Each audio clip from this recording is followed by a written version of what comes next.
fine, just so I have it for my records, and then Yeah, I'll you just should be get, able to find the Word I document will on. just get the case numbers and fill them out according to Let the me, case numbers.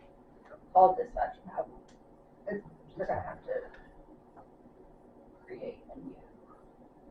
And then and then one more. And is that one gonna need a completely new case number as well? Yes. Okay. Both at the same time. Can you create me 2 new case numbers? Because I'm having to file separate cases on different things, and they have to have separate case numbers. I don't know if you can do that while I'm on this call. And one of them is an internal affairs thing, so I don't even know if you can handle that. I'm not sure. Yeah, that'll work.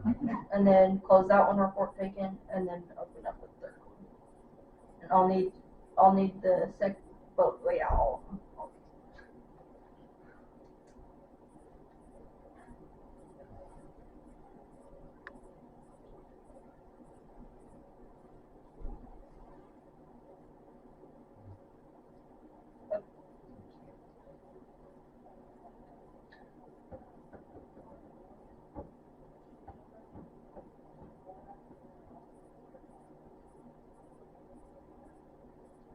Hey, just text them to me once you get them. And I'm assuming next one will be 11:40. Okay. If it's different, just text me. Right back. Okay, do you want to write it on there? I can. Okay, so the ending is going to be 11:39. Yeah, that's just the year and the month, Yeah, right? all the first part's all Yeah. going to be saved, and then the last one should be 11:40. If it's different, we send old message. Yeah.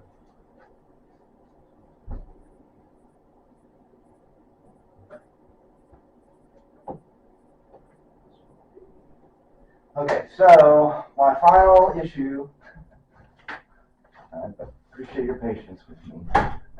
Apologize if I get animated and I try to not project it to the person I'm, you know what I mean? I'm not meaning to be, I don't take it personal. Against you. So I completely understand. I don't take things personally, so. Well, I just feel like that I've had a lot of issues with that in my life, and I just feel like it's important to try to. You get passionate. That's what I can. You're passionate about this. Well, yeah, I have a hard time. I've dealt with it since I was a child, just controlling my emotions. You know what I mean? Anyway. Okay, so. Well, there's that case number. Which one's this one? Well, I want to file a complaint against him. Okay. And I'm just going to come back to this. When did this incident occur? On that date, I guess, 23/11. That's a month. Oh, okay. You happen to just have a rough. Again, it's on here. It was like You know what month? Well, I mean. Oh, never. That's November. Okay. Yeah, I mean that's a case number. I can. Yeah, I can look it up. But anyway, I mean, I went to the Cherokee tag office because I was trying to get I had the video of the tag of the girl who was, telling me I couldn't film her in the parking lot. So I was trying to get her name so that if I did go to court, I could have her as a witness if I wanted to, And so that's what I was there for at the Cherokee tag office, because she had Cherokee tags, was to see if they could, what they could do for me or whatever. And so again, I had my camera in there, and went in, I checked in, and I went over and I sat down in the corner, and then I had the camera set up, and I had the camera actually just filming me. I wasn't even filming anybody else. I was just sitting there, and I sat there for you gotta wait forever that way. So anyway, and at some point, because I was right next to this door, this employees only door, this woman just appeared out of there and says, sir, what are you doing with that camera in our lobby? And I pointed at the sign, because that's what it's there for me, is to record my interaction so that when I do get animated and stuff like that, it does help me in a lot of ways keep myself in check, because I know, this is not only evidence against whoever I'm dealing with or whatever, it can be used against me too, because, so anyway, so she said, well, you can't have that in the lobby, again, I always, before I go into any place with my camera, I look at the door and see if there's any signs that say no filming or, anything like that. One Yes, second. I'm sorry. You're fine.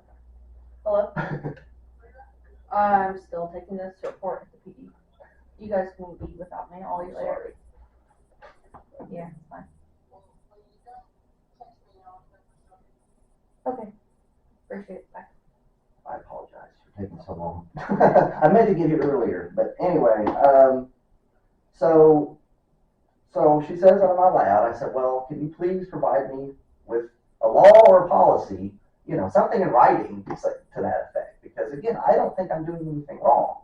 You have, there's 4 or 5 cameras, their own security cameras, and they have a sign saying, you are under surveillance when you walk in here. So I mean, again, why is my surveillance camera not okay, and their surveillance camera is okay?" And this was a Cherokee. This is the Cherokee tag office. Okay, so she's all like, "Well, I'm on the phone with I don't know, some bigwig or whatever, the director or something." I said, "Well, okay, but that doesn't. Y'all could just make something up at the spot. You know what I mean? It's wouldn't be fair to me for you all to just make something up on the spot and then have me, be subjected to it. So no, I would like something in writing, please. Saying that what I'm doing is wrong. So of course, they didn't provide that, and then they said, "Well, we're going to call the marshals." I said, "Okay, well, you can call whoever you want. Again, I'm not doing anything, And I told them, I said, "This is a First Amendment protected activity. I have the right to record, freedom of press. I'm in a government building. I don't think, what I mean. This isn't a private office." So anyway, waited and waited. Again, just sat there and waited. They kept. At no point was there any disruption to any of the services. They kept calling people up there. Everybody just sat there, didn't pay me any attention. The lady who was sitting right next to me, she was all like, she was kind of dumbfounded by why they were making such a big deal out of it.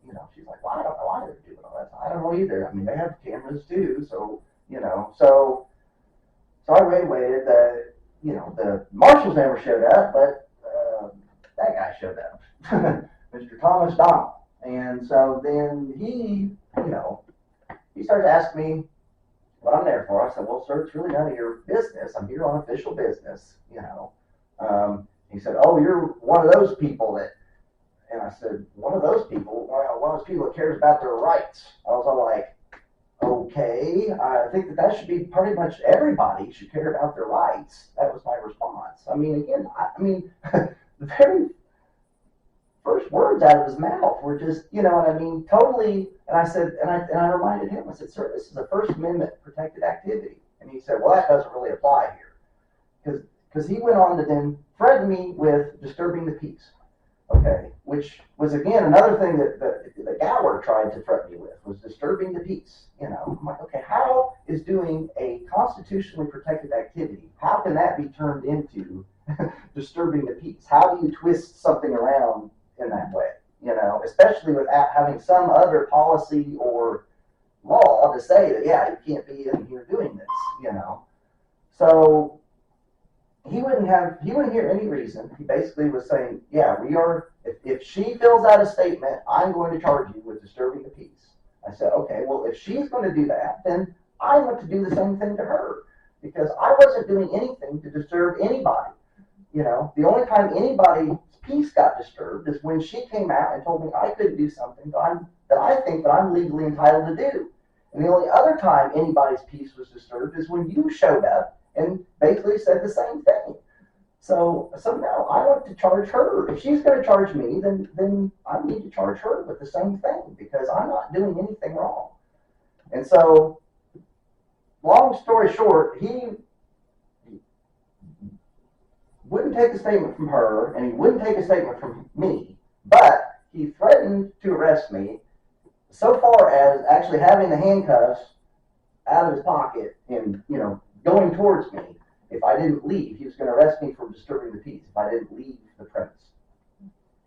So, what would you like done in this case? I mean, I don't think that. Are you wanting like an information report to document what occurred? I'm going to file a complaint.